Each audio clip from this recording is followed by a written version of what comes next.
Hello, everybody, and welcome to today's new theme that we're bringing, which is around conscious pregnancy, conscious conception, conscious parenting, conscious motherhood. It's going to be a series, and the first one is going to be with my dear friend and soul sister, not only soul sister, but sister also in friendship and communities and tribes and lands that we live on, Erica Lebrun Gauvin. Hello. Hello, hello. So happy to be here. Yes, so happy to have you here with us. So we'll dive in today with a casual conversation with curiosity. Erica has questions and it will be bouncing with each of our individual experiences. And we'll dive into the theme more specifically today around the conception phase and the pregnancy phase. And we'll see how it goes. This might be a few episodes, but let's start with number one. And let's go. Let's see what wants to come through today. Yes. Yeah, so let's start with the phase around getting pregnant, right? So getting pregnant is a theme on its own. It has a spiritual side, it has a physical side dimension. And I know for myself that the journey of getting pregnant was not from one day to the other. It was a process. It took me almost 2 years to get pregnant, up to a point where I almost surrendered into, okay, well, maybe I'm not going to be the mother of a child. And obviously, this is when I totally surrendered, that things started opening and I got pregnant. And it was a journey of me really diving deeper in my body and also understanding why also my body was not receiving the seed of life. Biomechanically, how it had crystallized in a certain shape with the life choices that I had made into protecting myself from receiving life instead of embracing life and becoming a mother. So in a nutshell, because this could take the whole conversation, but in a nutshell, I was a mechanical engineer for about 15 years, and this was a very masculine field of work. I studied also only with men, and I was very masculinized in a way in my body, in a way that my pelvis started getting rigid, right? It started being a bit more stiff, and it was contracting my womb space. It was contracting my uterus. And this changed, obviously, my personality, my way of being, my way of making love, and also my way of, like I was saying, receiving life. And I understood this way after I conceived, because I was reflecting on what had happened. And I'm not going to go into too much of the details in this episode of how I got my body to open, but one of the steps was actually to quit my engineering job. I loved my engineering job, but my heart and my soul was calling for something different. And I took that step and I entered the world of the body to start releasing all the tensions that were accumulated, and mainly accumulated around my womb space, not knowing that it was life calling me to open my body to receive life, So it was a calling of the soul. And I met specific people on my journey also in that phase of life that connected me to my body, to get me more intimately connected to its wisdom, but also who intimately opened it more. And this will be part of the next episode, but it was really part of how my body got to open with the feminine energy and me entering more intimate containers with the feminine and women, and the gentleness and the sensitivity of a woman's touch, in agreement, obviously, in my partnership. But this was really pivotal for me as how my body recognized feminine energy from a feminine touch and was able to surrender even deeper in sexuality and intimacy. And within this context, life knocked at my door one morning, and there was Noam, my son, as a spirit, as a soul in the room, saying, "Hey, I'm ready to come in." And I looked at Matt, my husband at the time, and I told him, "The baby's here. Yes, let's do this." And then that's when the baby came in, and the intuition was spot on. So that's really a 5 minutes of summary, but yes. So I'm just curious to hear, when you felt the spirit into the room, how you say you felt like how was that? How It was a texture. Tangibly, it was a texture. I remember I was sitting on the bed, and right above me, diagonal, like I will always remember that moment. It was a spirit. It was in the texture of a spirit. For people who work in the healing industry or who are listening and who are very sensitive, there are different textures surrounding us. And one texture is beings and spirits. And it has a specific flavor. And I was blessed enough to have been trained in healing schools and having already dove in super deep inside my body to recognize textures. And it was there floating in the room. And also after Noam was born, a couple of years after, another texture, another soul came, and I could feel it, but my husband didn't want another child at that moment. So the spirit stayed floating with me for for a good 2 years. But I never said yes. We never said yes. I was saying yes, but he was not at that moment. And the spirit left. It went, chose another mother. And I remember when it was born, she was born. I had the intuitive hit of, okay, the sister is born in a way. Anyway. Wow. And so would you say that the soul enters the body like at conception? When do you think soul comes in to the Oh, I picture? feel it's way before. I feel the soul is like this, is like choosing us from way before entering the body. It's not necessarily like a punctual thing. But again, this is all thought. I don't own the truth on this. It's my felt sense, on how I see creation and how I feel creation. For example, me as a body, when I enter my practices and I clear my body and I become this open channel and I tap into the field of creation, sometimes I feel babies or projects, in the film, babies, spirits that are ready to be born now, but sometimes I feel babies in between brackets that are ready to be born in 20 years. And now really I'm speaking about projects or visions or paradigms.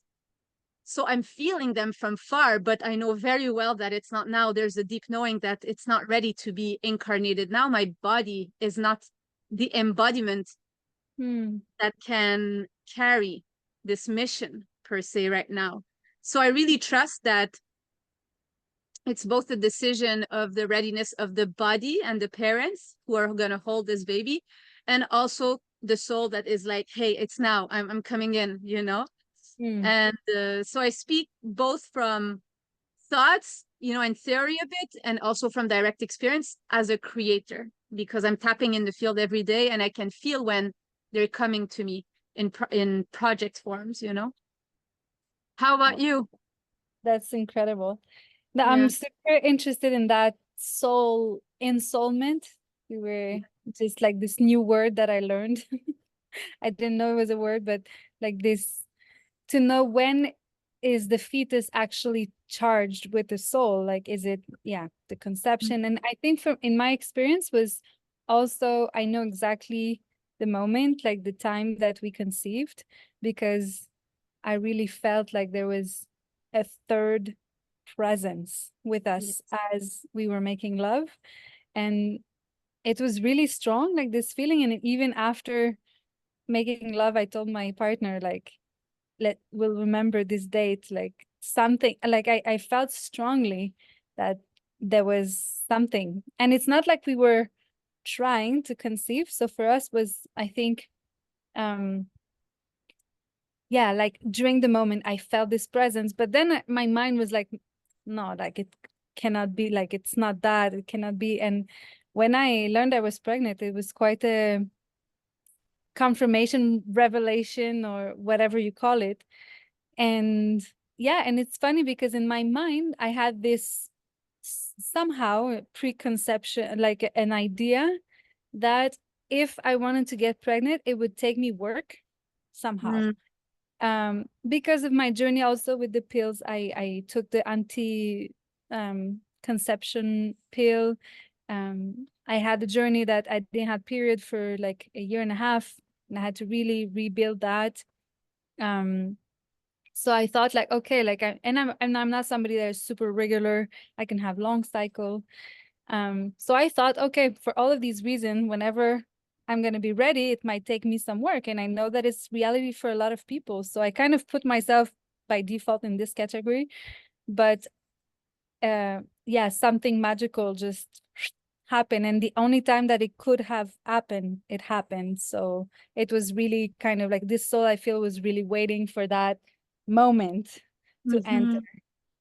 Oh, I love that you're bringing this topic of like the soul waits for this moment. And I'm going to weave this with the frequency. The frequency of the soul is waiting that there's a match that can bring this frequency in. So the making love part is super important when it comes to taking that soul in. What's the, you know, the state of two lovers together that are conceiving, two partners together that are conceiving? They are creating from which space? And it will dictate also the frequency of the soul coming in the form also, and the frequency that they're going to be embodying, because the whole pregnancy then after is infused with the why, you know, the why of this conception. It's not an intellectual why, it's an energetical why, right? It's two souls coming together for creation, and their frequencies vibrates and attracts the frequency that will come and journey with them in terms of a soul journey in a body, with all the lessons that they're here to learn as a body. And once it's in the fetus, even when they're born, you hold the baby and you will see, because you're pregnant right now and you're soon gonna give birth. It's really the soul that you're touching is unbelievable. Looking into the eyes of the baby, you still feel that you're looking into the dark void of the universe. It's like it's full but empty, you know. You're like, whoa, I'm looking, and it's like there's no end into the sight in the eyes. It's very so yes, the embodiment phase takes time. It's more than the 9 months in the belly. It's all the shaping and the crystallization happens also after the birth. Wow. And the What growth. a journey. I'm curious to hear maybe what was like during the pregnancy, your pregnancy, what was your biggest teaching, or what did you learn along the way? It was the art of surrender for me. The art of surrender of my body, and the wisdom of my body is guiding me, and my mind wants to go somewhere else. And it was the surrender of what I thought I wanted to do into really what the body was dictating to do. And it was a big let go, of what my life was. So that was a huge teaching, because it connected me even deeper to my body, and it made me prepare for the birthing also. So I had all the space in the world to do nothing but to actually stay connected with my body and be in communication with the baby and creating space, meditating. And the lesson for me in this was that through this space, the development of the fetus also has space. And everything that's in the way of the development of the baby that is in my body gets purged out. So for example, if I had repressed anger, for example, right, and I was not expressing it, the baby and the frequency of the baby is going to come in the belly and is going to be, hey, I'm making room here, you know. So it's going to push its life force. It's this battery, life energy in your belly, and it's pushing on everything that's more constricted. And it's like plant medicine, it purges you. It's like, no, this does not belong to my embodiment, therefore you're purging it out. So all the space that I had during the pregnancy also taught me a lot of, oh wow, I actually have a source of life in my belly, a source of high frequency in my belly that knows what's right, that knows what's right for him, her, or like its soul path. And it's like, mom, no, this gets to go. We're not carrying this into the pregnancy. So it was fascinating. And there's so many lessons around this. Also, what I realized the most is that my son was already speaking to me from my belly as what is his purpose, what are his soul codes, what are his interests, you know, it was what situations make him anxious, because my body was responding in different ways. Yes, I was pregnant and my hormones obviously were also active, but there was a different matrix in my own body. Does it make sense? It like he's got his own path, and was this path and his direction was mixed with mine, and I could see the difference. I was like, oh wow, before pregnancy, this was this, and during pregnancy, oh, I'm inspired by a different direction. And it's nothing to do with motherhood particularly. It's really, it feels like a system of its own that I get to dive deeper into and get to know. And that's the system that my son is in right now. So it's all beautiful answers that we receive to mother after. Wow, that's fascinating, this whole process. I can relate to also just the purge. We talked about it in other conversation, but the fact that, you know, feeling so deeply, okay, yeah, there's the mix of hormones, and, you know, we're into this cocktail of different, yeah, hormones getting into our body and changes and all this. But I tapped into deep emotion. For me, the emotion was and is still kind of there, this deep sadness, like a lake, like super profound. And I've been experiencing it really a lot. And in a way, you know, they say, oh, whatever you feel, your baby feels. So there was a bit of like, even like a layer of guilt kind of coming in, because then I'm like, I don't want, you know, I can't feel that much sadness. And then until I spoke with you and you say, you know what, it's actually, yeah, she's helping you to purge this was in your system and it's purging. And it really made me peace with that. And also the fact that if the emotion is in motion, if I allow myself to live it, then there's emotion. So it's actually, you probably say it better than I do, but from what I understood is like, yeah, there's this movement. So it's actually teaching the baby that this emotion can be lived and it's safe to live it because it gets in circulation. So there's no such stagnation. So it really made me at peace with that.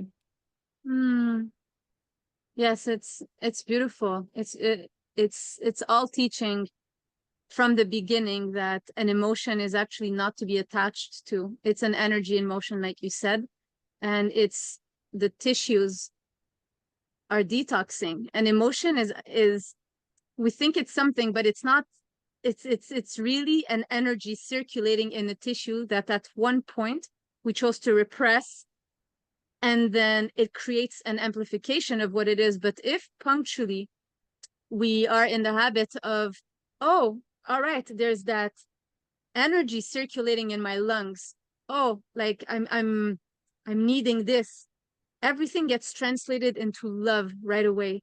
The emotions and the inflammation of the emotion is actually the thoughts that we make about the sensation in our body. But if we keep it as an energy circulating in our body, then there's a lot more freedom.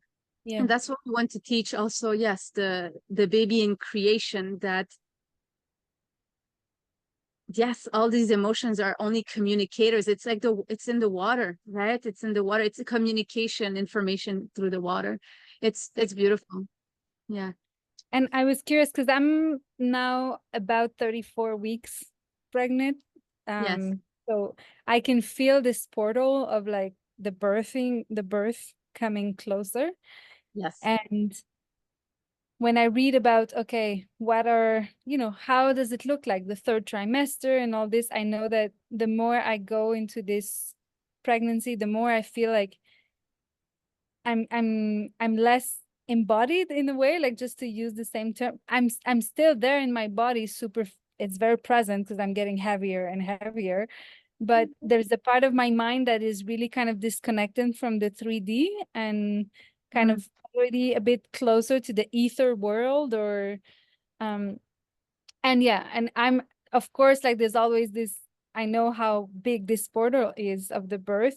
I know theoretically, now soon I'm gonna know cellularly. So yeah, I was curious just to hear you about how how did you prepare yourself, or how would you prepare yourself now to for the birth itself, for this passage specifically, what you think Yeah, is most important. I wouldn't change a thing of how I prepared, and it was really a bit like what I named, to have an intimate connection with my body on a daily basis, especially the last 3 months, creating space in my belly and How did you do practice that? creating space. It was really through awareness of sensations in my tissues.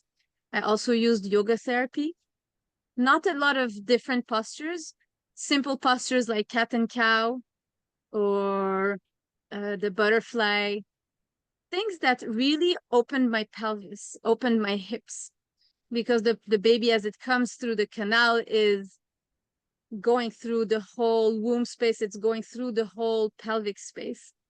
So that's biomechanical, but what really helped me and supported my journey into giving birth, which is a portal, was actually really the deep breath, for example, also in my belly, really deep, long breaths, and practicing having long exhales. This creates endorphins in the body. So it really, really practices the body to go into a state of total surrender and no time zone, no time, no space zone, that is actually required for the baby to feel safe and to start coming out of the body feeling nurtured. Also, the adrenaline will kick in only at the pushing, when Mhm. the natural push, and that's the natural adrenaline or cortisol, and it's kicking in. But it was really a preparation of presence and being present with my body, not letting my thoughts distract me, not letting my emotions distract me, being with the presence of my breath, being with the presence of my sensations in the belly, feeling all movements. And this was a daily practice. It was not from one day to the other. It was it was really the theme of intimacy. How can I be intimate with myself and and get into the birth with the same attitude? And really, this is how it carried me. you know Mm. i I was in trance. It was a trance. So meditation, you enter at one point a trance state because it takes you. And meditation sometimes also can be chaotic, but you're present, you're at the center of this experience. Mm. So concrete tools are what I named: meditation, yoga therapy, uh, inner relationship focusing, which is offering a dialogue with the body, speaking to the body, letting the body communicate what it needs. Uh, Also tools like being in dark light, soft music, not a Mhm. lot of noise. This really helps the endorphins to be created. So we want to practice the body to create the endorphins prior to the birthing. So that's why, when unfortunately, when we work, for example, in a corporate environment, or we have a very stressful job, we're pregnant up until maybe a week or two before giving birth. And then we go into birthing. And the body has practiced adrenaline, it has not practiced Mhm. endorphins. So Yes. yeah. No, beautiful. I'm Yes, how are you feeling, preparing for the birth? well, there's many, books and podcasts. There's so much information.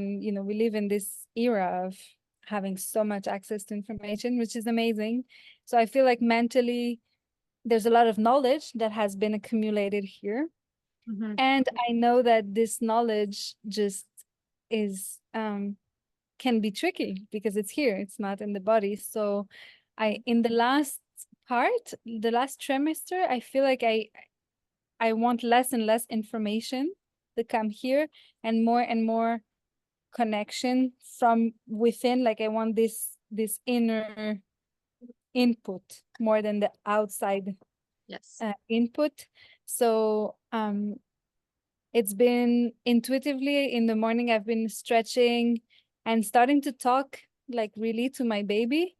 It Yeah. is for me like it's good that it's 9 months because it's not like immediate that I feel like there's a actual human Mm, being in creation. Like it's I have to kind of remind myself a bit more consciously. And now that I'm getting closer, I'm like, yeah, I want to talk to her, but it's not natural like yet. Or maybe for other mothers it is supernatural and they feel like mm, that. But for me, it's more like, oh yeah, like okay, I want to talk to her and tell her about what environment is waiting for her. mm. So Wow. moving, and yeah, in the hypnobirthing, I've Yeah. been listening to some audios, which I Yes. feel is also really good because that's something I can use during the birth and kind of refer to and have a bit of practice. Yeah. Um, I did that too also. I forgot to name yeah. it, but I did the whole hypnobirthing series also. Yeah. Okay. Yeah. Yeah, I feel that's a good one. And yeah, honestly, I think what prepared me the most is I had the blessing to witness my sister's birth a month and a week ago. I was present with her while she gave birth naturally in a house here. And it was just like all this knowledge, this complicated, wow, there's so many things and this, and just to see it in its raw, amazing, beautiful Mm, setting. And it really gave me like a realistic idea of what birth can look like. And of course, every birth it will be different. But yeah, I think the biggest preparation was to actually be in a birth. And the midwife was telling me like, wow, you're very courageous, like that pregnant to come to a yes. birth. And I guess it could be kind of tricky, it can be maybe if it doesn't go so good, then you have this thing in your mind that you need to work with through your own birth. But in this case, it was such a beautiful birth, Yeah. that yeah, I think that's the most preparation I It's had. a transmission that you received. Yeah, It's a cellular, not cellular yes. yeah, And that's, exactly. I love also that you say that the last piece of the pregnancy, you're actually putting the books aside because it's a very instinctive intuition. It's a very instinctive primal, um, yeah, intuition that you're guided into. I used to always tell because I used to also support women through their pregnancy and as a doula for a certain time a while ago. But that was the best suggestion that I was giving them is to close all the books, as soon as they can. Of course, like the theory is nice to know, but to really trust 100% their bodies and to get to know what their body's telling you is the best. Yes, the best school, but is where you gain the confidence. The Mm, confidence is inside the body, and the body knows, and then the mind doesn't get saturated with ideas. Even listening to other people's stories, I was myself, I was not listening to anything.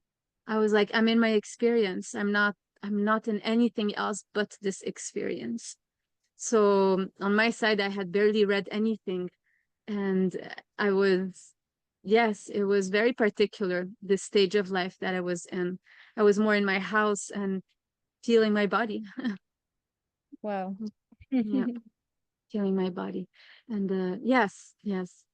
I think we're getting to the end of our podcast. The first part. Is there a last question or something that you wanted to name before we close? um I guess the next chapter will be more with motherhood, and there's so much more. I feel like, yeah, the conception and the pregnancy is kind of just the first little bits. But I guess one thing that really helped me now to get prepared also for the birth is to know that if my body knows how to grow a baby, it knows how to birth it, and to have really this trust and this trust in my body. And the more I can get in tune with it and all this embodiment, and this is the best thing I can do. So I would say that's my final word on this. That's amazing. Thank you. And thank you for bringing the piece of embodiment also, because we're really here inviting people to be connected to their bodies, to practice an embodiment practice that suits them and that makes them be intimately connected to their sensations, to their inner world, because the wisdom and their knowing is all inside. And for the baby, it's the best gift you can give to the baby, that you are a direct example of somebody who's listening within and transmits outside. And the baby only wants your truth, only wants your presence and your space. That's how they can have space to also be themselves and also grow organically without the imposition of our own minds or own fear projections. So it's very precious, this preparation before birth, because it conditions you as a mother also for after. Thank you, Jen. Thank you, Erica. Sending much love. And yes, blessings on the rest of your pregnancy and the birthing if we don't speak before again. Well, Thank you.